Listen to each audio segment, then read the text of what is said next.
Now, I gotta say, he's working his ass off here. Now, I've got to say, I'm working my ass off here. This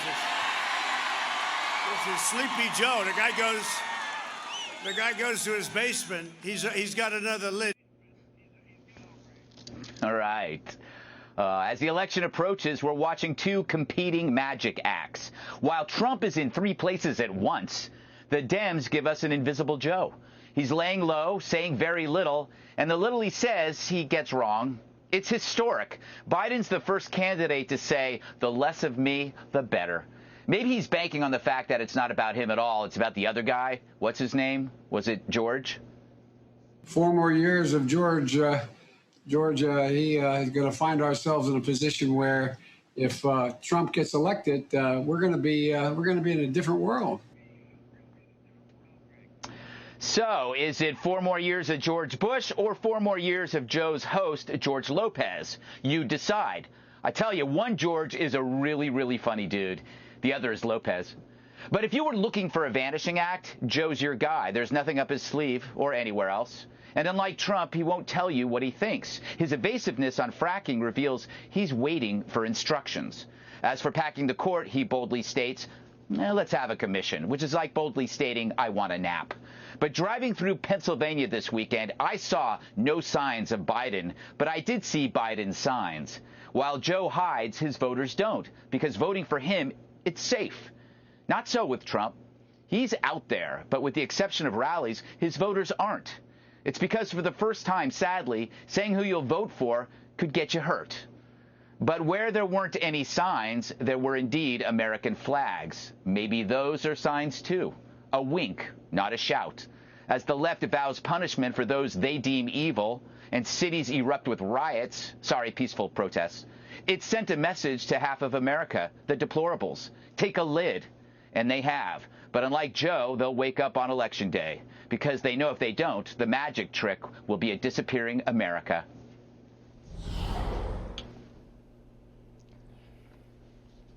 All right, Juan, we're back in the boxes. I'm in a van in the middle of nowhere. You're in a van in the middle of D.C. I'm shouting. What do you make of the contrast? What do you make of the contrast between the enthusiasm and action of Trump and the kind of like absent lethargy of Joe Biden? I think I set it up in an unbiased fashion. Is that right? Fair, always so fair. Like that thing with George Lopez. That was so fair to Joe Biden. You know what I think? When I look at these rallies, Greg, I think to myself, this election has become a referendum on Trump. He didn't want that. He wanted to be able to make it a choice election, but it's not. It's really a referendum on Trump at this point. And the rallies, I think to myself, the rallies can be fun. I mean, it's entertaining to go watch, but the rallies aren't convincing anyone that COVID's going away. The rallies aren't convincing anyone that somehow Trump has come up with a good health care plan for America. That's just not true or real. And in fact, the more he talks, sometimes he gets himself in big trouble. The other day he said American doctors are, in fact, reporting more cases of coronavirus because they get paid more if they do. Or another time he said Gretchen Whitmer, the governor of Michigan, again, he attacked her even though she has been the subject of an attempted kidnapping plot.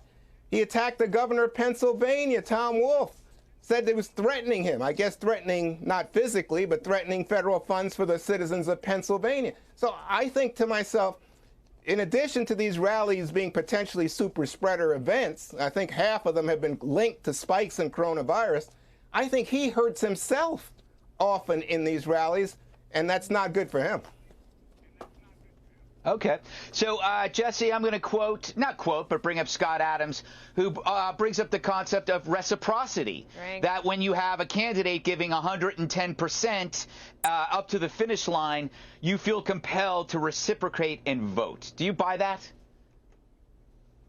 I do. People are giving their blood, sweat, and tears to wait and drive to a rally with 20,000 other Trump supporters around them. It's funny to listen to Juan try to spin massive crowds for a presidential re-election campaign as somehow a bad thing. Never in history have we seen people try to say the more people to show up to listen to you, the worse you're going to do on Election Day. It didn't work in 2016, and it's not going to work in 2020 right now. Donald Trump doesn't need to change a thing. Donald Trump's in the driver's seat. It's Joe Biden who's actually struggling right now. And you can tell why the media is trying to change the way they frame his light schedule. They used to say his light schedule was smart strategy.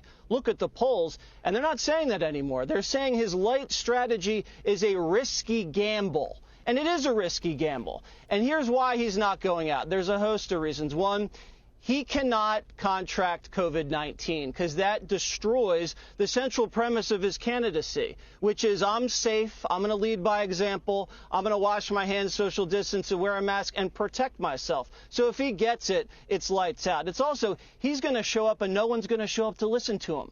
And it's humiliating. And the more he shows up, the more stupid things come out of his mouth. So it is smart, I guess, for him to lay low. But it's not going to work. Right now, Trump is storming these battlegrounds. He's now ahead in the Real Clear Politics average in Florida, in Ohio. Last poll came out in Pennsylvania, Trump's up 2. Last poll that came out in North Carolina, it's tied. Last poll in Arizona, Trump's up 1. The same thing is happening in 2016. And the media did it to themselves. With their fake polls and the fake news, it's setting it up for a huge comeback. And right now, Joe's on the defensive on fracking, on oil, on corruption, on taxes. And the Trump campaign is dropping a massive ad buy hitting Joe for siding with the rioters against the police. You know, Dagan, what I don't understand is I listen to the pro-Biden media, and they constantly say how likable he is, which is probably true. But why not have Mr. Likable out there more if he's so likable? Why are you hiding the most popular guy in the world? Well, I like people, too, if I don't have to see them or hear them or associate with them at all. So I understand that. One of the reasons that Joe Biden is laying low is because it's not the super flub. Is it George Bush? Maybe it was George Washington, or maybe it was George Jetson and his boy Elroy that he was talking about. It is the moment when a politician screws up but actually tells you what he's planning to do and the way he views this country. And Joe Biden, Jesse mentioned it, did that in the debate when he said, essentially, I'm going to get rid of the oil industry because it's dirty. This goes to potentially destroying millions of jobs in this country, destroying the prosperity that rural communities have experienced because of fracking. It is handing power to nations that hate us. They want to wipe us off the map after we finally reached the top position in oil production in the world. And more than anything, it's raising prices on all Americans. It's a tax when you raise people's energy prices. We use oil and natural gas because it's plentiful and cheap, and he's promising a regressive tax that hurts the lowest income Americans the most. And that is his world, where America is poorer and there's more power in the hands of government, and that is hell on earth. All right, last word to you, Dana. What say you, other than how happy you are to be back in a van or in your home? Yes, the Jasper's not allowed in the van, so that's kind of a bummer, but I understand why. Although, I don't know, Dave would probably let Jasper in the van. So the word of the week is energy. Energy when it comes to the feeling out on the campaign trail, and President Trump is out there doing it, and he's also focusing on that issue as Dagan just laid out.